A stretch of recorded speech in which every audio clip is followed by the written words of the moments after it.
Marvel's Agents of S.H.I.E.L.D. Starring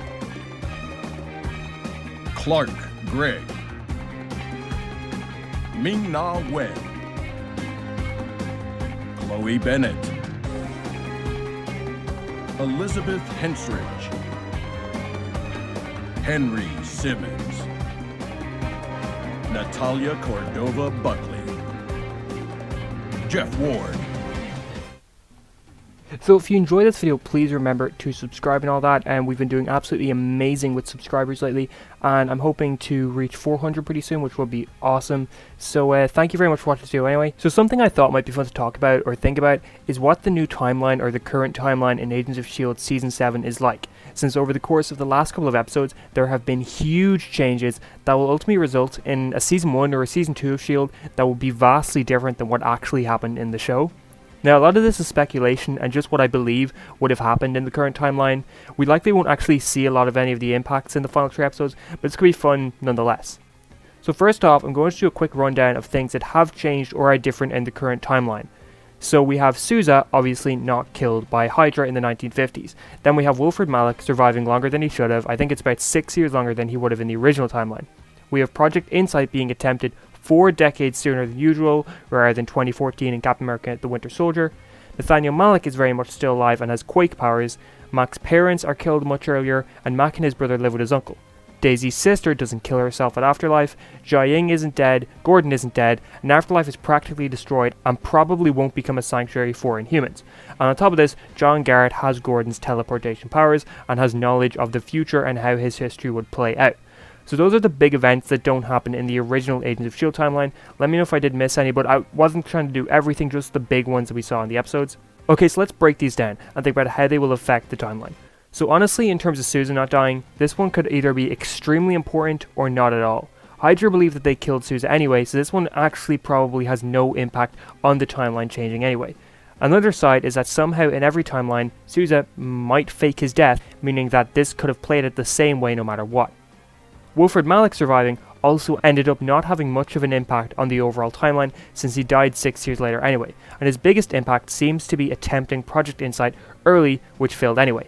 But I mean, 6 years is a long time for him to be able to wreak more havoc. It's entirely possible he caused or did a lot of events that the team just didn't discover or never found out about. But the fact we didn't hear any of this in the actual show makes me believe that destroying Insight was enough to keep this part of the timeline still somewhat on track. In terms of Project Insight itself, this still could be dangerous as hell. It's likely that the Hydra members inside S.H.I.E.L.D. have full knowledge of Insight, and it's not too much to assume that certain members, such as Alexander Pierce, who was the guy who kind of orchestrated Project Insight back in Captain America the Winter Soldier, might decide to attempt Insight again in the 1980s, or the 90s, or even the 2000s, or however many times they can until they actually succeed, now that they have full information on what it was. This is all just speculation, however. Mac having both his parents killed also doesn't seem to affect things too much. After all, him and his brother are both already alive, and from what we can see, they seem to have an alright life with their uncle, especially since Deke spent the better part of a year looking over them and making sure they were being treated alright. This seems like a change that doesn't really affect things much. Sure, Mac and his brother Ruben might grow up a little bit more unhappy than they would have with their parents still around, but I think it's likely Mac will still have went into S.H.I.E.L.D. anyway, so not a lot of things change here. Nathaniel surviving though is the big one, since he's the catalyst for all the other big changes we have on this list. One surprising thing that this show hasn't addressed is what Nathaniel surviving means for Gideon.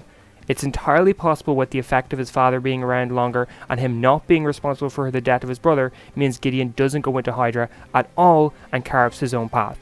Which, by the way, it's actually kind of insane to think about that in the original timeline, Nathaniel goes to Maveth, gets killed by Hive, and then communicates through Hive in multiple episodes of Season 3. I can't wait to rewatch Season 3 after the end of the season, because it's going to be crazy with all the knowledge we have now. But anyway, I don't want to spend too much time talking about Nathaniel, because it's all the stuff he causes that actually has the interesting impacts. So take Jiaying's death for example. This will have huge consequences for the show's history, and means that Season 1 of the show will be very different, while Season 2 basically doesn't happen at all.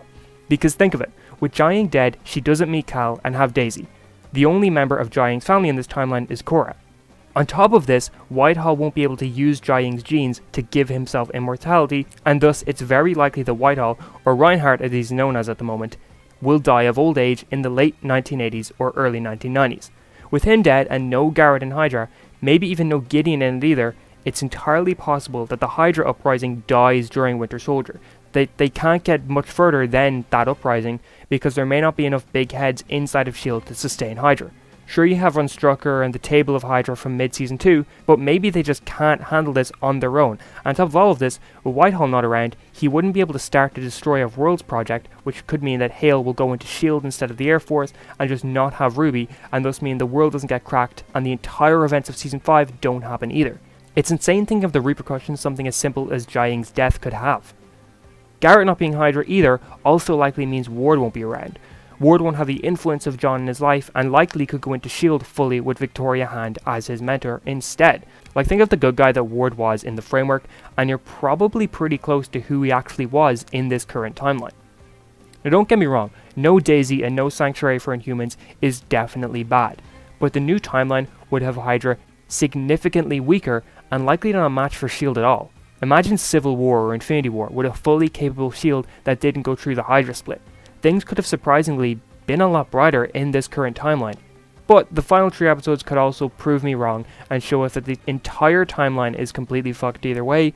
But say that this is an accurate representation of how this timeline could play out. It's kind of insane that in Hydra's attempt to stop S.H.I.E.L.D. for good, they ended up ensuring that they die a lot sooner. Then again, like I said, this could all not actually happen. We could be proven wrong about all of this, but that's just how I feel that this timeline might have played out, or this is how the seasons of Agents of S.H.I.E.L.D. could went if this was the actual timeline.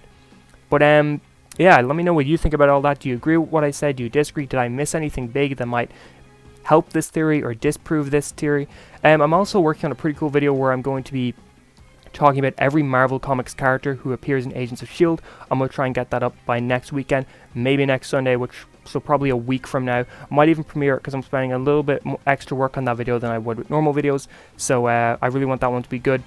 But please remember to subscribe. Hopefully we can get to 400 soon, which will be amazing. And if you enjoy this video, please like, share, and all of that, and I hope you have an amazing day.